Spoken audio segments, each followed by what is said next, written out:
292, antarkan, masukkan. Suara gembalaku.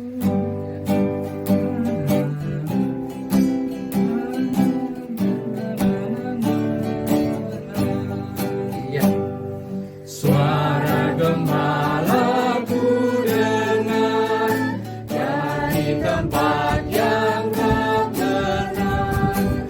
Dia memanggil yang sesat agar kembali dan selamat. Antarkan, masukkan dari dunia yang penuh dosa. Antarkan, masukkan bagi Yesus Tuhan kita. Siapa hendak menolongnya dan mencarikan dombanya? Siapa mengantarkan pulang agar selamat di kandang? Antarkan, masukkan dari dunia yang penuh dosa. Antarkan, masukkan bagi Yesus Tuhan kita. Hai, dengarkanlah tangisan domba yang hilang di hutan. Secara Tuhan menyuruhku, bawalah pulang dombaku. Antarkan, masukkan dari dunia yang penuh dosa. Antarkan, masukkan bagi Yesus Tuhan kita. Amin. Mari Bapak Ibu Saudara yang dikasihi Tuhan, kita sehati di dalam doa. Mari kita tunduk kepala. Saya akan pimpin doa dan silahkan aminkan semua dalam hati masing-masing. Bapa kami yang di surga, di dalam nama Tuhan Yesus, Gembala Agung kami berdoa Tuhan untuk mengucapkan syukur karena kasih dan karunia-Mu boleh memberkati kami. Dan pada hari ini, hari di mana kami berkumpul sebagai jemaat, orang-orang yang diselamatkan Tuhan, untuk bersama-sama sehati, sepikir, bersama-sama untuk memuji dan memuliakan Tuhan. Dan yang paling penting adalah bagaimana kami boleh diberkati di dalam persekutuan ini dan juga melalui firman Tuhan. Kami berdoa Tuhan, kiranya Engkau boleh memberkati dari awal, pertengahan sampai akhirnya, supaya apa yang kami lakukan Tuhan sungguh berkenan dan memuliakan Engkau. Kami sungguh mengucap syukur atas kemurahan Tuhan, atas pemeliharaan Tuhan sepanjang minggu ini, sehingga kami boleh terus menikmati kesetiaan Tuhan dalam hidup kami. Biarlah Tuhan sendiri yang memimpin acara kami, baik yang melayani musik, memimpin pujian, dan yang menyampaikan firman Tuhan. Kiranya Engkau boleh memakai hamba-Mu Bapak Pendeta Yakub Haryanto dan keluarga melayani kami hari ini, dan apa yang disampaikan oleh hamba-Mu nanti dalam firman-Mu boleh membangun iman kami. Kami tahu Tuhan, dunia ini butuh orang-orang yang setia, orang-orang yang mau dan rela menjadi alat Tuhan untuk memberitakan Injil sampai ke seluruh dunia. Biarlah kami terus dibangun melalui firman Tuhan. Dan kami berdoa Tuhan, kiranya Engkau menyertai saudara-saudara seiman kami yang rindu juga hadir, kiranya Engkau menyertai mereka tiba di sini dengan sehat, dengan selamat. Terima kasih Tuhan, kami sadar, kami mengakui akan segala dosa dan kesalahan kami. Kuduskanlah kami di dalam pengampunan-Mu, supaya kami tetap boleh setia dengan firman Tuhan. Kami serahkan Tuhan ibadah kami ini. Terpujilah nama-Mu. Di dalam nama Tuhan Yesus kami berdoa dan mengucap syukur. Amin. Silakan duduk kembali. Maha besar, oh Tuhan itu.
Melayani Rajaku, oh betapa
Bagaimana? Ada anak-anak?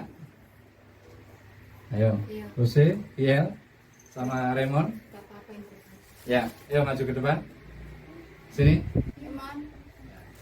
Oke, kita kasih semangat ya. Ayo. Ada yang nggak jadi datang juga.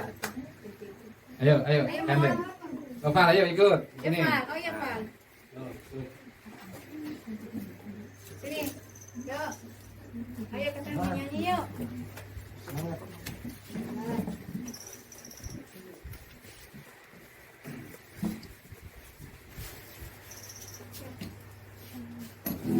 Cecer sini. Cecer sini. Share ya. Ya, ya, ya.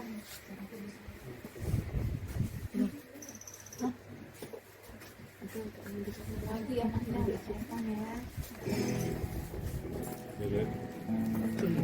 Happy ya, ya, ya. Silakan ya.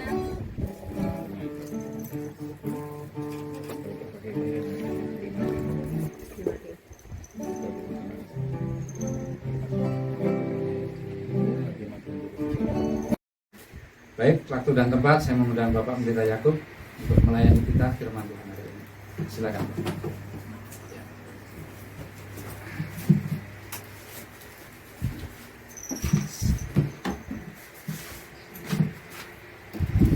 Selamat pagi, saudara dikasih Tuhan. Selamat pagi.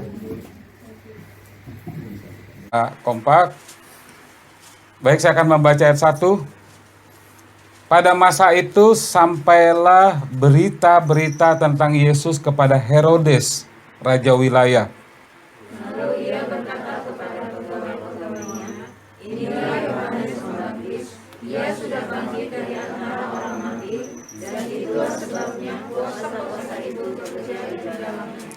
Sebab memang Herodes telah menyuruh menangkap Yohanes, membelenggunya, dan memenjarakannya, berhubung dengan peristiwa Herodias, istri Filipus, saudaranya. Karena Yohanes pernah menegurnya, katanya, tidak halal engkau mengambil Herodias.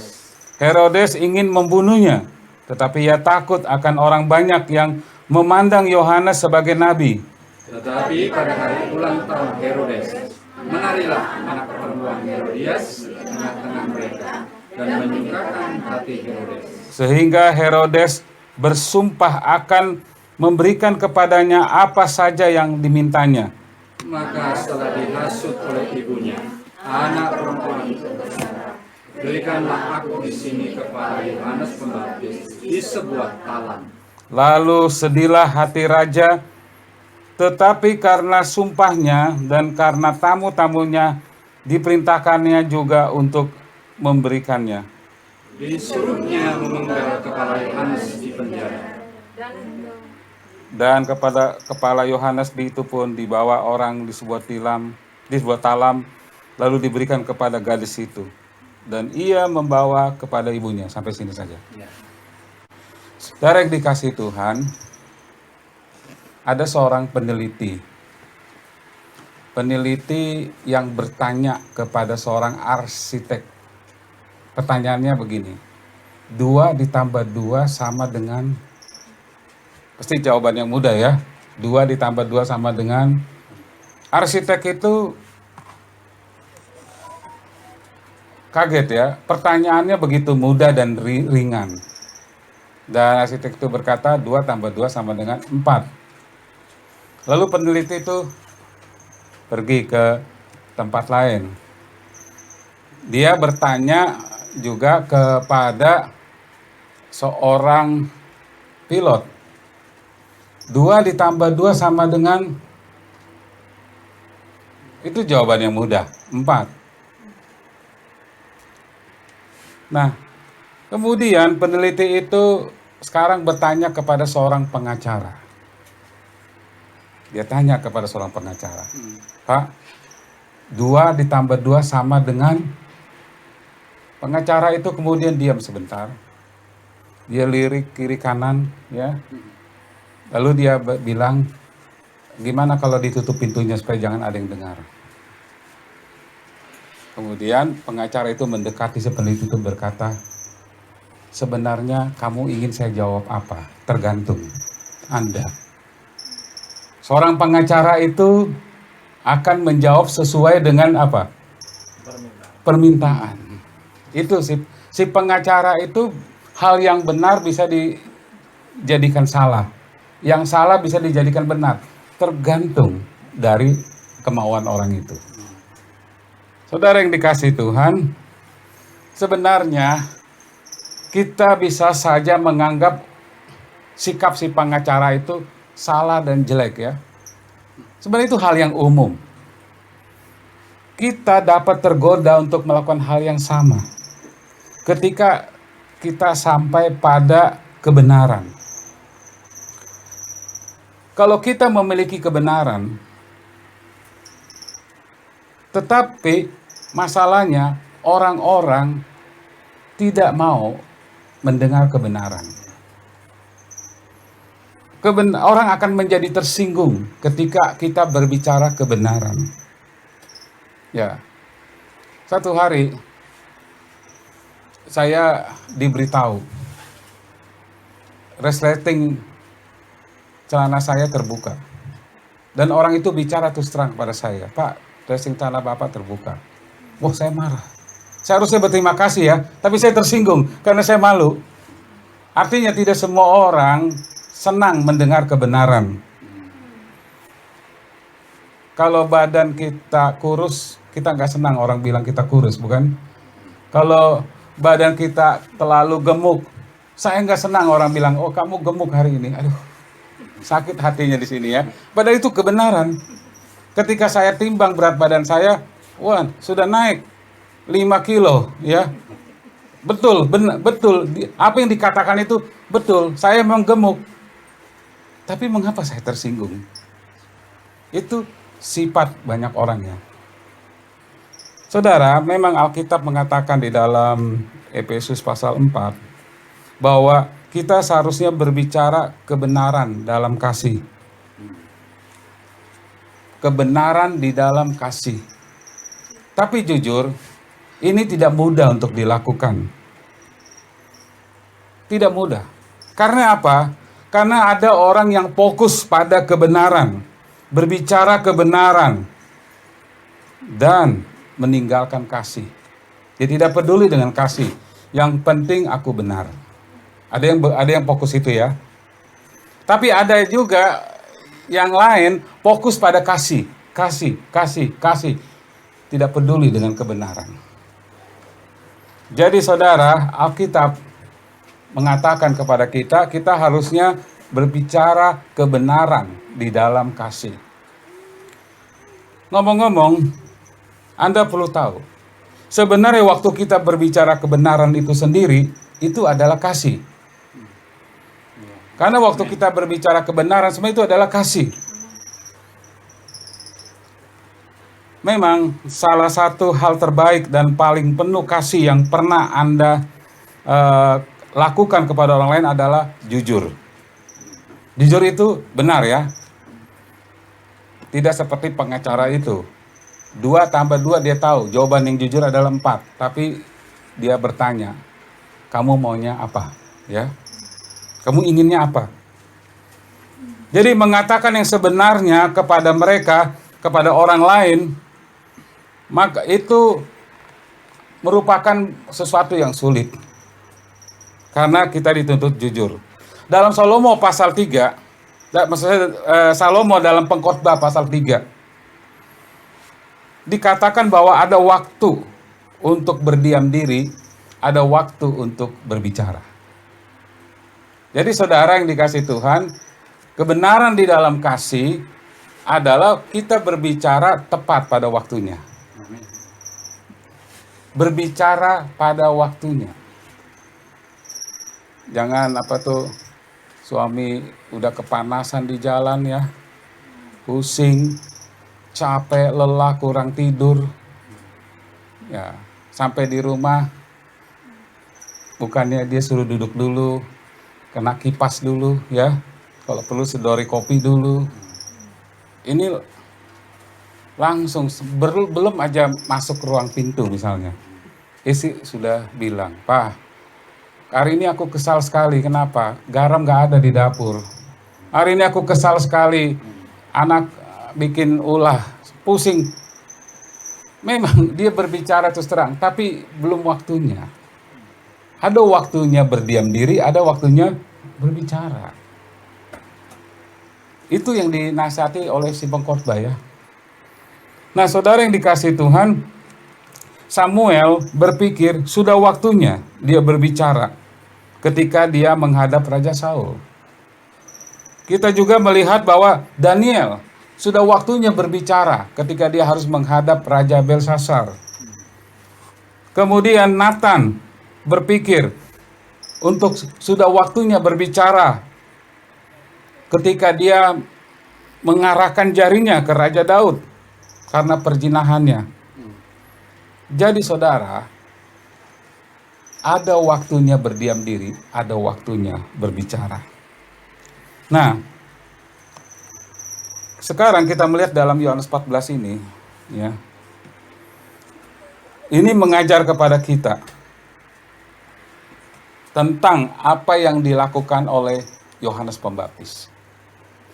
Yohanes Pembaptis di sini dia mengatakan sesuatu yang menimbulkan kemarahan atau reaksi dari keluarga Herodes. Jadi dalam firman Tuhan yang kita baca ini, kita mendengar nama Yohanes Pembaptis, kita mendengar ada nama Herodes, kita mendengar ada nama Herodias. Memang nama Herodes adalah nama yang cukup populer dalam Perjanjian Baru. Tapi perlu Anda ketahui, dalam Matius 14 ini bukan Herodes bukan Herodes Agung yang muncul pada waktu kelahiran Yesus ya. Ini anaknya dari Herodes Agung. Ini adalah Herodes Antipas, ya. Herodes terkenal sebagai raja yang kejam. Herodes Agung yang adalah seorang pembunuh berdarah dingin. Saudara tahu, dia membunuh istrinya. Kemudian dia membunuh kedua anak putranya. Dan ketiga dia membunuh anak-anak di bawah 2 tahun. Berapa banyak anak-anak dibunuh oleh dia. Dan dia membunuh siapa saja yang menghalangi atau yang mengganggu, yang memprotes posisinya. Dan sekarang kita muncul lagi anaknya. Memang ada pepatah ya, bagaimana anaknya begitu bapaknya. Bagaimana bapaknya begitu anaknya. Jadi kalau kita mau tahu ya seperti apa orang tua kita, seseorang, lihat anak-anaknya. Karena anak-anaknya menjadi gambaran atau cermin ayahnya. Nah, di sini Herodes Antipas. Kita ketemu ya. Herodes Antipas, dia ada problem.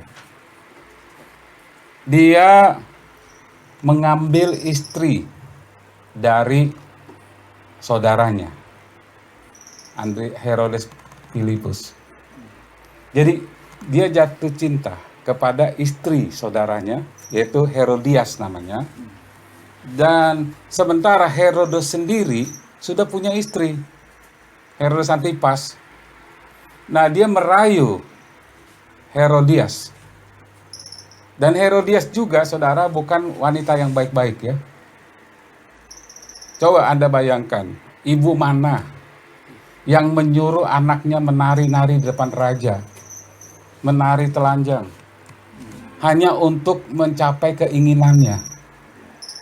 Dan kemudian dia membiarkan anaknya dieksploitasi untuk mencapai keinginannya.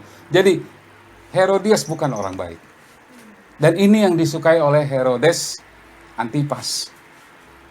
Nah, Herodes Antipas punya istri. Istri Herodes Antipas ini sebenarnya anak raja di Arab. Ketika raja di Arab itu mendengar apa yang diperbuat menantu laki-lakinya terhadap anak putrinya, maka raja Arab ini bermaksud mau membunuh Herodes Antipas. Dia marah, dia tersinggung. Tetapi entah bagaimana Roma turun tangan sehingga itu tidak terjadi. Nah, saudara yang dikasihi Tuhan, di dalam ayat 4 kita baca ya. Dalam ayat 4, karena Yohanes pernah menegurnya. Katanya, tidak halal engkau mengambil Herodias. Tidak halal engkau mengambil Herodias. Saudara yang dikasih Tuhan, si Yohanes Pembaptis menegur Herodes. Ya. Mengapa dia menegur Herodes? Tidak halal engkau mengambil seorang raja, seorang Herodias. Artinya tidak halal engkau mengambil istri lagi. Apalagi istri yang sudah bersuami. Pertanyaan saya, saudara, ya, pertanyaan saya. Bukankah itu hal yang biasa bagi seorang raja pada zaman dulu, memiliki 1, 2, bahkan banyak istri? Mengapa Yohanes Pembaptis menegur terus terang kepada Herodes Antipas? Apa yang dikatakan oleh Yohanes Pembaptis adalah kebenaran. Karena Yohanes Pembaptis melihat dari segi hukum Yahudi. Kalau hukum Romawi itu tidak problem, ya. Itu sudah biasa. Seorang raja memiliki banyak istri, banyak gundik. Dia bisa mengambil perempuan mana saja yang dia inginkan. Bahkan perempuan yang sudah bersuami pun kalau dia mau dia bisa ambil. Tapi persoalannya, Yohanes Pembaptis melihat dari hukum Yahudi, tidak halal. Hanya orang Yahudi yang bilang haram, ya. Itu haram, itu halal, tidak halal. Nah, saudara, Anda bisa membayangkan. Yohanes Pembaptis berbicara di hadapan seorang politikus. Herodes seorang politikus, saudara, ya. Jangan lupa, dia bukan apa? Sedangkan Yohanes Pembaptis bukan seorang diplomat. Apa bedanya diplomat dengan politikus? Seorang politikus, seorang diplomat, ya, dia berbicara dengan berbagai kata-kata, merangkai kata-kata. Tetapi jangan lupa, Yohanes Pembaptis seorang nabi, seorang membawa pesan Allah. Dia seorang yang berbicara terus terang. Dia bicara kebenaran. Dia berkata terus terang tanpa merangkai kata-kata. Karena dia bukan seorang diplomat. Dia menyampaikan kebenaran tentang Herodes. Dan yang dia hadapi adalah seorang politikus. Nah, seorang politikus, hal yang dia pikirkan adalah pencitraan. Dia menjaga nama baik, ya, supaya dia bisa terpilih lagi. Nah, saudara yang dikasih Tuhan, Herodes Antipas ini, dia diberi wilayah. Wilayah kekuasaan dia adalah Paria dan Galilea. Nah, bagaimana? Apa yang terjadi ketika Yohanes Pembaptis mengatakan itu? Sebagai seorang politikus, ya, dia sangat berhati-hati di dalam mengambil tindakan. Dia sudah memperhitungkan apa untung ruginya, dan dia sudah persiapkan. Sebenarnya dia berniat mau membunuh Yohanes Pembaptis, tetapi dia takut. Memang seorang politikus itu takut. Pertama, dia takut kepada orang banyak. Dia takut kepada teman-temannya. Jadi saudara yang dikasih Tuhan, di dalam ayat ini, anak dari istri Herodias itu marah juga dengan Yohanes Pembaptis karena teguran kepadanya. Kemudian dikatakan bahwa anaknya disuruh menari pada waktu ulang tahun Herodes. Ya. Ingat saudara, orang Yahudi tidak pernah merayakan ulang tahun. Ya, itu orang Romawi yang merayakan ulang tahun. Karena Herodes diberikan kekuasaan wilayah ya di bawah pemerintahan Romawi, maka orang merayakan ulang tahunnya. Happy birthday buat Herodes. Dan masuklah dalam panggung istri si Herodias ya, istri selingkuhannya itu. Dia menyuruh anaknya untuk menari-nari. Ya, dan menari di sini saudara, Anda bisa bayangkan zaman dulu menari di hadapan sang raja ya. Ini bukan tarian kenegaraan seperti pada zaman sekarang ya. Suku-suku memakai baju adat ya. Tapi ini adalah tarian yang menyukakan hasrat raja. Makanya ketika ayat 6 ya, tetapi pada hari ulang tahun Herodes, menarilah anak perempuan Herodias di tengah-tengah mereka dan menyukakan hati Herodes. Kata menyukakan hati ya, dalam bahasa Yunaninya itu kata yang mengandung hasrat seksual. Ya. Hasrat seksual. Seorang raja Herodes yang memang agak cabul ya. Jadi saudara, si Herodias tahu apa kelemahan si Herodes. Nah, ketika ayat 7, sehingga Herodes bersumpah akan memberikan kepadanya apa saja yang dimintanya.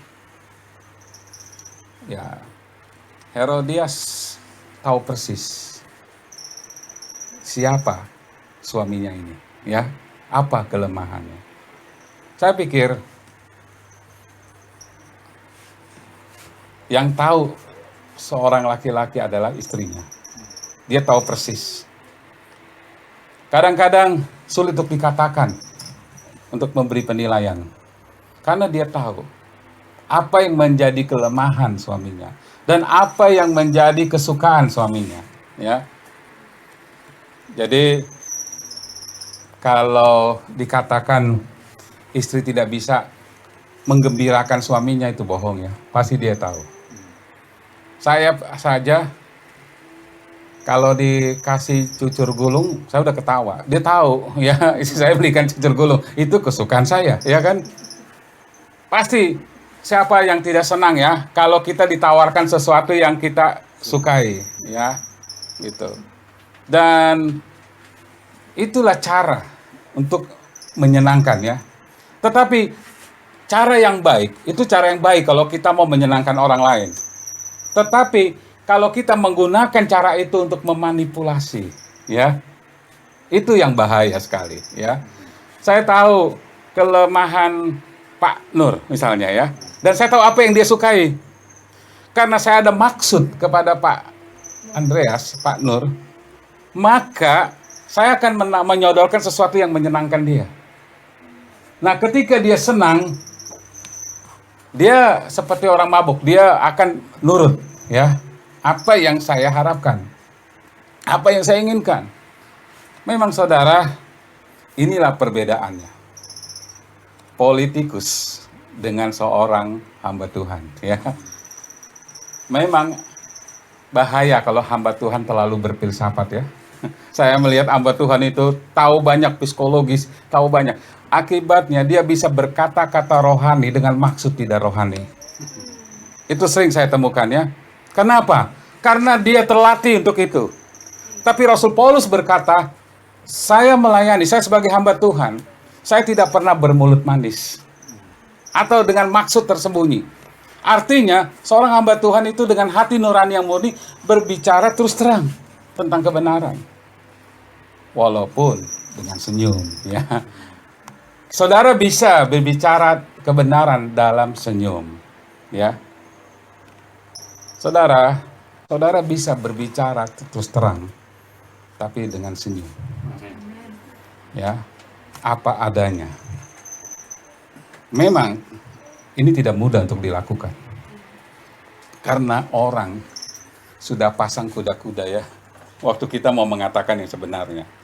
Orang sudah kita baru ngomong seperempat kata, tapi derajat tensinya sudah naik ya, udah 180 ya. Kalau kita tambah lagi, tensinya naik lagi, ya enggak? Itu tidak mudah, saudara. Dan orang tidak bisa lagi menerima. Ini yang terjadi. Yohanes Pembaptis adalah seorang hamba Tuhan. Dia tidak membutuhkan filsafat. Kalau saudara mendengar khotbahnya di Sungai Yordan ya, dia berkhotbah dengan terus terang. Hai kamu keturunan ular beludak. Hai kamu seperti kubu. Wah, banyak sekali dia berbicara terus terang. Dia tidak main kata-kata. Dia tidak berbicara dengan manis. Dengan kata lain, Yohanes Pembaptis bukanlah seorang yang berkata-kata rohani untuk maksud tidak rohani. Dia berkata apa yang ada yang sebenarnya. Dia berbicara dalam kasih. Dia tidak takut. Dia tidak takut kepada Herodes. Tetapi Herodes sebenarnya adalah seorang yang penakut. Walaupun dia seorang pembunuh darah dingin. Dia kejam. Tapi dia sebenarnya orang yang bersembunyi di balik kekuasaan. Nah, saudara, akhirnya dia senang dengan tarian dari siapa? Anaknya Herodias itu. Dan ketika orang senang, kadang-kadang suka mengeluarkan kata tanpa dipikir ya. Dia bilang, ayat 7, sehingga Herodes bersumpah akan memberikan kepadanya apa saja yang dimintanya. Kalau dalam versi Markus, Herodes bilang, setengah dari kerajaannya akan diberikan kalau dia minta. Maka setelah dihasut oleh ibunya, ayat 8, anak perempuan itu berkata, berikanlah aku di sini kepala Yohanes Pembaptis di sebuah talam. Wah, itu sebenarnya itu bukan permintaan yang berat bagi Herodes ya. Dia bisa membunuh ayahnya, bisa membunuh ibunya. Ayahnya bisa membunuh putranya, apalagi dia. Soal membunuh itu bukan perkara berat. Tapi perkara berat dia adalah dia harus menjaga popularitasnya, nama baiknya.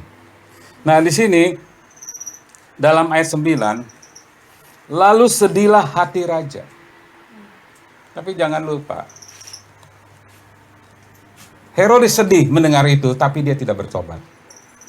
Dalam bahasa Inggris, King James Version disebut menyesalah hati raja, tapi dia tidak bertobat. Sebenarnya kata itu tidak kuat. Ya, itu kata yang gini, yang seperti biasa gitu loh. Sedih biasa, bukan sedih yang mendalam ya. Bukan penyesalan yang mendalam.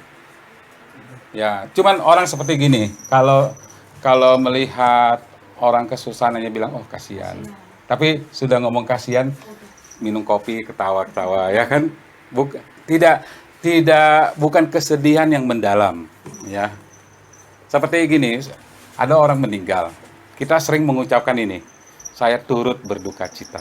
Sebenarnya itu kata-kata yang sudah formal, tidak ada maknanya. Karena kalau dikatakan saya turut berduka cita, saudara tidak bisa berduka cita seperti keluarga yang ditinggalkan. Saudara tidak mengalami kesedihan. Saya kadang-kadang kalau menulis ya, saya turut berduka cita. Saya mikir lagi, apakah benar saya berduka cita? Hah? Saya turut berduka cita. Akhirnya saya hanya bilang saya simpatik. Ya, atau kata-kata yang lain. Sebenarnya akhirnya saya gunakan kata itu, tapi saya kok nggak nyaman karena saya pikir saya nggak jujur di situ. Tidak, yang bisa berduka cita itu adalah orang yang mengasihi, orang yang dikasihi, yang ditinggalkan oleh keluarga itu. Jadi saudara, ini seperti Herodes. Herodes dikatakan sedih, tapi ini bukan kata yang kuat. Ini sedih yang biasa saja, ya. Ya, seperti kita sambil makan 2 sendok bakso, sambil kita kepedesan minum, oh kasihan ya si anu, minum ketawa dan sebagainya, oh kasihan ya, oh kasihan gitu ya. Tapi itu tidak mendalam ya. Ini yang terjadi sama raja. Ketika anak perempuan itu bilang, saya minta kepala Yohanes Pembaptis. Sedihlah raja, tapi ini bukan sedih yang mendalam, itu sedih biasa ya. Jadi dia hanya mau, ingat dia seorang diplomatik ya. Dia mau memberi kesan kepada orang-orang ya, bahwa wah, tapi ya gimana ya, saya sedih sebenarnya, tapi karena saya udah mengucapkannya, saya nggak bisa tarik lagi, ya nggak? Apalagi di hadapan orang-orang lain. Akhirnya dia panggil intelijennya, tentaranya, bawa kepala Yohanes Pembaptis. Ya, biasa saja, biasa saja. Dan akhirnya dikatakan ayat 10, disuruhnya memenggal kepala Yohanes di penjara. Ini hamba Tuhan, saudara, ya. Bukan hanya Yohanes yang dipenggal, Rasul Paulus juga. Rasul Paulus sesudah dia di penjara di Roma, dia di tahanan Roma, tidak tahu nasib pengadilannya. Dan kemudian dia dibebaskan 1 tahun, kemudian ditangkap lagi. Tapi penangkapan yang terakhir ini tidak dikasih tahu di mana. Kalau yang di Roma itu dia tahanan rumah. Artinya dia cuma di rantai tapi orang bisa nengok dia. Tapi tahanan yang terakhir itu dia dimasukkan penjara di bawah tanah. Kalau makan digerek ya. Paulus bukan pembunuh. Paulus bukan seorang penjahat. Rasul Paulus adalah seorang pembawa kebenaran. Dia cinta kebenaran, dia menyampaikan kebenaran. Dan Kaisar Nero pada waktu itu menyuruh memenggal kepala Paulus. Paulus dibawa keluar dari tahanan bawah tanah, kemudian dibawa ke sebuah gedung. Dia pasung. Menurut tradisi yang saya membaca ya, beberapa cerita-cerita tradisi bahwa sebelum dia dipancung kepalanya, kepalanya dihantam dulu pakai bata, sampai Paulus muntah darah ya, batuk-batuk, dan kemudian hilang kesadarannya ya, pusing ya. Kalau saudara kejedot gimana? Tadi malam istri saya kejedotnya, dia pusing. Tapi ini dihantam dulu bagian belakang kepalanya dan langsung ditebas kepalanya menggelinding. Itu sesuatu yang menyedihkan. Dan ini yang terjadi dengan Yohanes Pembaptis, hamba-hamba Tuhan ya. Dan itu dilakukan oleh para politikus ya, yang haus kekuasaan. Dan saudara yang dikasih Tuhan, inilah yang terjadi kepada Yohanes Pembaptis.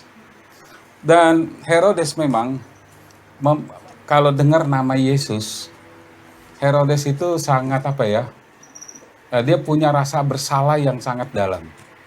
Dia pikir Yohanes Pembaptis itu Yesus, ngerti gak? Yesus sudah dia sikat dan bangkit lagi katanya, dan melakukan mujizat. Dia udah dengar kabar itu. Dan sekarang dia tangkap. Dan sudah dia tangkap, dia mau menghabisi Yesus sebenarnya. Ya, itu tujuan dia. Dan Yohanes Pembaptis itu di dalam pikiran Herodes itu adalah Yesus sendiri. Padahal Yesus masih hidup pada waktu itu, ya. Yesus masih melayani. Dan ini diizinkan Tuhan. Bagaimana kita melihat kejahatan pada masa itu. Barbar ya. Nah, saudara yang dikasih Tuhan.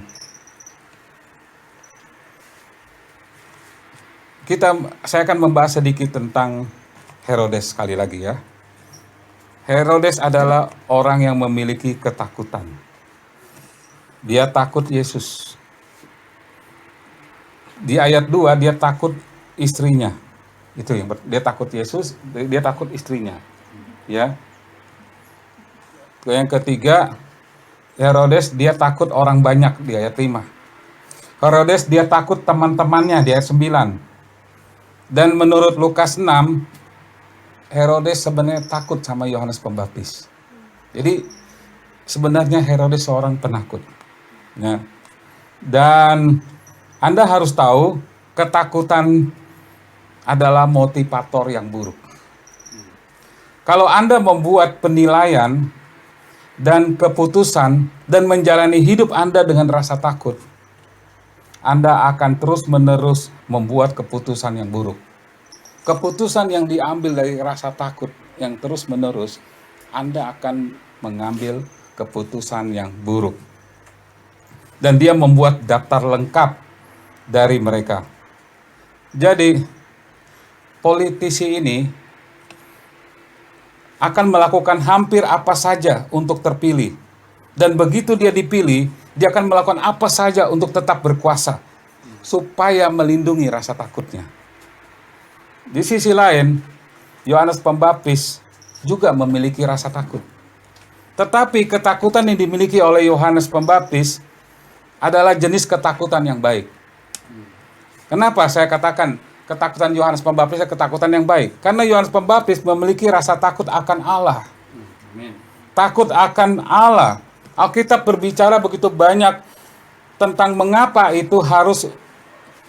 ketakutan kepada Allah itu begitu baik. Ya.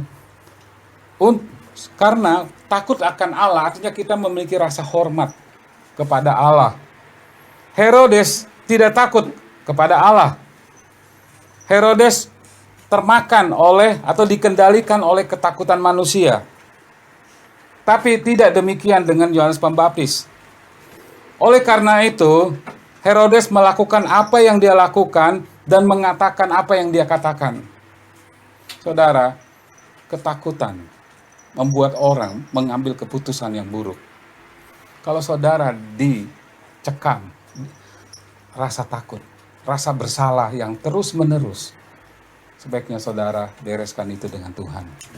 Karena itu akan merusak hubungan dengan keluarga, hubungan dengan orang lain. Atasi rasa takut saudara. Takut, khawatir, itu rasa bersalah, itu harus dibereskan dengan Tuhan. Karena itu sebabnya Paulus bilang, saya selalu nantiasa melayani dengan hati nurani yang murni di hadapan Allah dan hadapan manusia. Jangan kita hidup dalam rasa takut. Kita murni saja, ya. Jadi saudara, kalau kita fokus pada masalah ini, kita diberikan keberanian yang benar. Keberanian yang ada pada nabi ini, pada hamba Tuhan ini, yaitu Yohanes Pembaptis. Yohanes Pembaptis seorang pelayan, seorang hamba Tuhan yang berani. Mengapa dia berani? Karena dia bersih. Ya, bersih. Saya sudah menyaksikan pelayan-pelayan Tuhan yang tidak bersih. Dia akan mengatakan yang manis-manis. Karena dia ada ketakutan di dalam hatinya. Dia takut sama manusia. Tetapi pelayan Tuhan yang bersih, dia akan mengatakan kebenaran. Dia akan mengatakan terus terang. Dia akan menyampaikan kebenaran itu dengan senyum. Bukan dengan marah-marah, bukan dengan melotot ya. Dia akan mengatakan yang sejujurnya. Dan itu akan memberkati banyak orang. Saudara, kita melihat di sini Yohanes Pembaptis berkata berterus terang. Sebenarnya Yohanes Pembaptis sama seperti Yesus. Pesan pertama di dalam beritanya adalah bertobatlah, bertobatlah. Yesus berkata bertobatlah, dan Yohanes Pembaptis juga bertobatlah. Penginjil masa kini kita bicara tentang manusia pada dasarnya baik, kita harus baik. Kita manis-manis dulu mempengaruhi, tidak. Kalau hamba Tuhan yang jujur, dia akan menyampaikan pesan, bertobatlah. Amin. Jadi, Yohanes Pembaptis tidak menghadapkan Herodes dengan pesan keselamatan. Dia langsung menghadapkan dengan masalah moral. Injil adalah apa? Saya akan tutup. Injil adalah apa? Apa artinya Injil? Injil adalah kabar baik. Injil itu kabar baik. Tetapi kabar baik itu tidak berguna kalau saudara tidak menyampaikan kabar buruk. Betul? Kalau saudara menyampaikan kabar baik, di mana orang tidak mendengar kabar yang buruk, maka kabar baik itu biasa saja, ya. Tidak ada pengaruhnya sama sekali. Apa kabar buruk yang harus orang dengar? Kabar buruk adalah semua orang berdosa, semua orang dimurkai Allah, semua orang akan dilemparkan ke neraka tanpa Kristus. Itu kabar buruk. Orang harus dengar itu. you akan binasa. Upah dosa ialah maut. Itu kabar buruk. Dan Yohanes Pembaptis menyampaikan kabar buruk kepada Herodes. Apa kebenaran yang sesungguhnya? Dan kemudian membawa Herodes kepada Yesus Kristus. Kabar baik, ya. Kabar baik. Jadi, jangan memberitakan kabar baik tanpa kabar buruk. Itu Injil. Injil itu adalah kabar baik untuk kabar buruk. Kalau tidak ada kabar buruk, Injil tidak ada artinya. Makanya, apa khotbah Yesus? Bertobatlah. Kenapa ada berita bertobatlah? Karena ada kabar buruk, bukan? Kalau you tidak bertobat, you akan binasa. You akan binasa. Itu kabar buruk. Dan kabar baiknya adalah Allah dalam kasih karunia-Nya. Allah mengasihi kita. Amin. Karena begitu besar kasih Allah akan dunia ini, sehingga Ia mengaruniakan anaknya yang tunggal. Supaya setiap orang percaya kepadanya tidak binasa. Saudara, makanya berbahagialah orang yang datang membawa kabar baik. Ya, kabar baik. Saya datang ke rumah orang, saya ingin membawa kabar baik. Tapi sebelum saya bawa kabar baik, dia harus mendengar dulu kabar buruk. Ya, dan saya sudah siapkan kabar baik untuk dia. Ada jalan keselamatan. Jangan meninggalkan jemaat dengan kabar buruk. Ya, jangan berbicara selesai dengan kabar buruk. Orang akan telan pil pahit, ya. Kalau ada baygon, dia akan hirup baygon. Karena hanya sampai di kabar buruk, ya. Aduh, saya nggak ada harapan di dunia ini, betul? Seorang pelayan Tuhan perlu membawa kabar baik. Kalau saya datang orang sakit, ya, dia jelas ada tumor yang sudah stadium 4. Saya harus mengakui bahwa ini bahaya dan ini bisa membinasakan dia, ya. Sebagai hamba Tuhan, jujurlah. Gak usah bilang sama orang yang sakit itu, kita bilang, dalam nama Yesus pasti sembuh. Beriman, Pak. Taunya meninggal. Iya nggak? Nggak jujur. Kita sampaikan kepada dia apa yang sebenarnya. Memang penyakit ini penyakit yang buruk, ya. Bukan hanya terjadi kepada Anda, kepada banyak orang. Hamba Tuhan yang cukup besar juga mengalami hal yang sama. Apa kabar baik yang kita ingatkan dia? Hidup adalah Kristus, mati adalah keuntungan. Amin. Itu yang kita bisa lakukan, saudara, ya. Dan waktu saya di Bali, ya, waktu saya di Bali pelayanan dengan Pak Tony di Bali.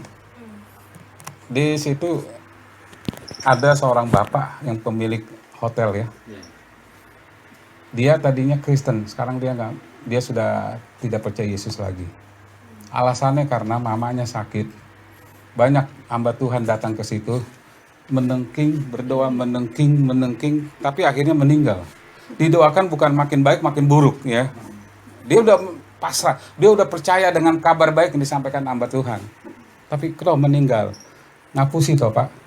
Saya dibilang gitu, ngapusi toh, Pak. Saya tidak ngapusi, itu kehendak Allah. Tapi itu kan dia, bukan Alkitab, ya.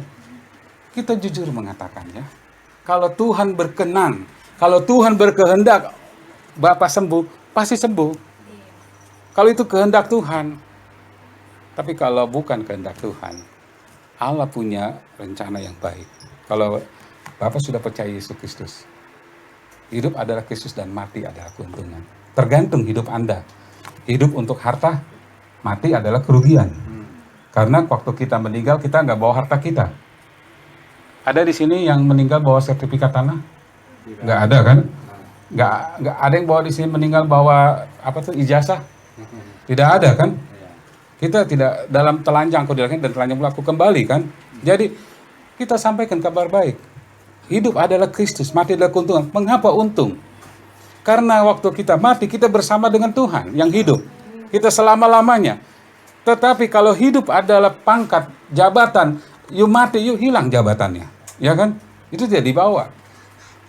Jadi saudara yang dikasih Tuhan, kabar buruk di dalam kabar baik. Kabar baik ada kabar buruk.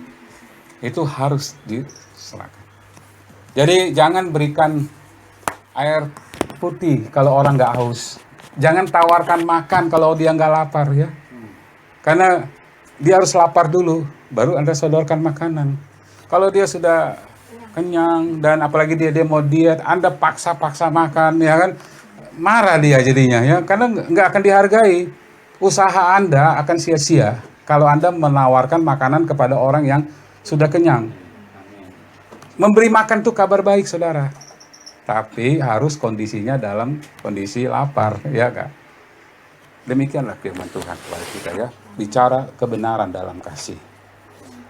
Jujur, terus terang mengatakan kebenaran. Tidak usah menggunakan banyak filsafat. Sampaikan saja kebenaran Alkitab, bukan kebenaran diri sendiri. Dan kita melihat tadi, Herodes seorang politikus. Yang itu yang terjadi dalam dunia ini ya. Berbicara rohani dengan maksud tidak rohani. Amin. Kiranya Tuhan memberkati. Mari kita berdoa. Bapa di sorga, terima kasih untuk firman Tuhan hari ini. Amin. Biarlah firman Tuhan ini memberkati kami. Terpujilah namamu, dalam nama Yesus kami berdoa. Amin. Saya kembalikan ke Pak Tony.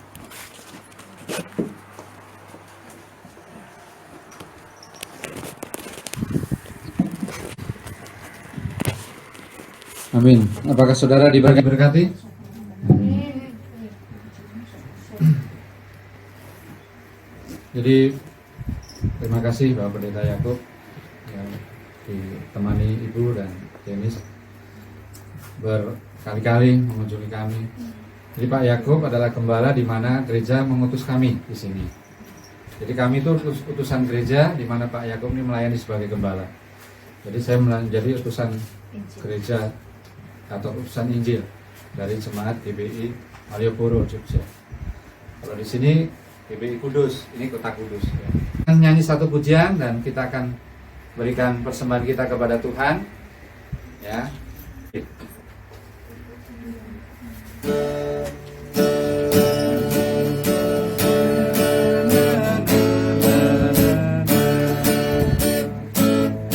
Kasihku, kasihku, terimalah Tuhan. Oh juru selamatku, junjungan insan. Kasihku tentu diketahui Tuhan, tapi harus nyata dengan perbuatan. Sertamu ya Yesus, hidupku senang, dalammu jiwaku girang dan tenang. Laguku bersumber pada kasihmu, rahmatmu mengilhamkan nyanyianku.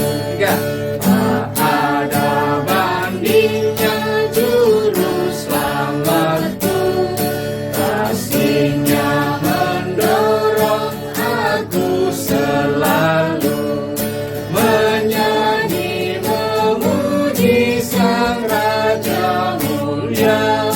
Hidupku penuhlah dengan berkat-Nya.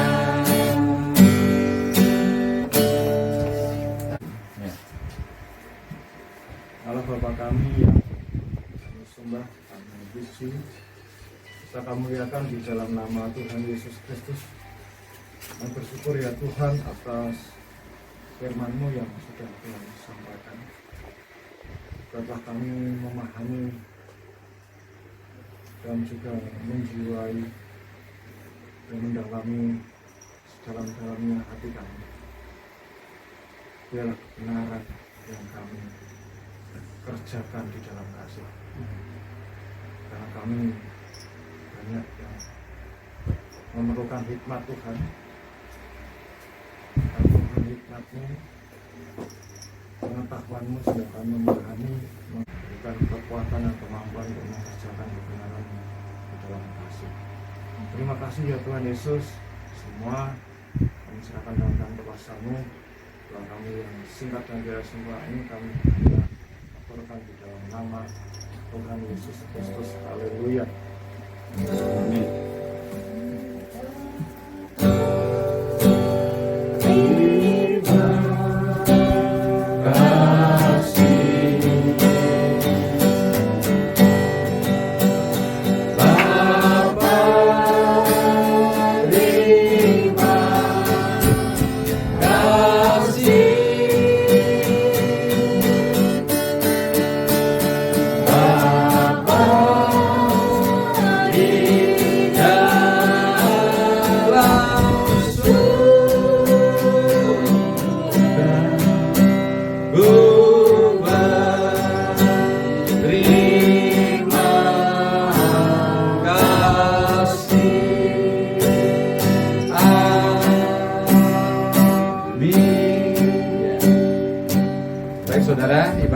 selesai.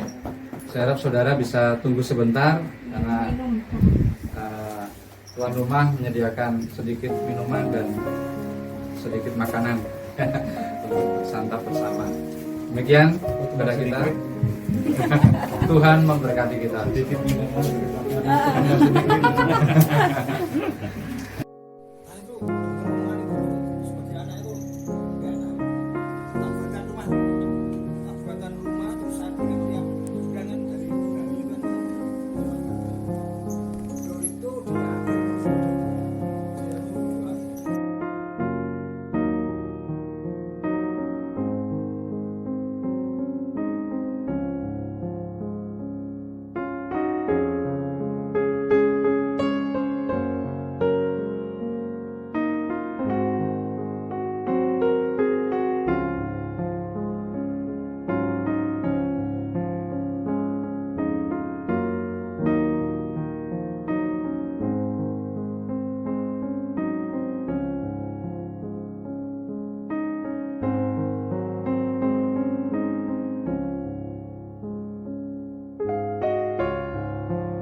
dalam proses proyek pembangunan, tolong didoakan.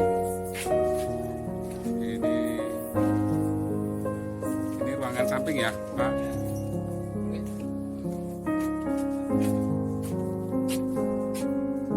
Oke.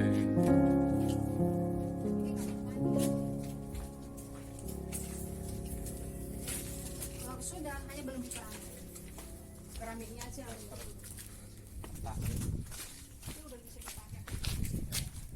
Ya, Tuhan, ini hambanya Pak Tony. Satu banjir itu loh.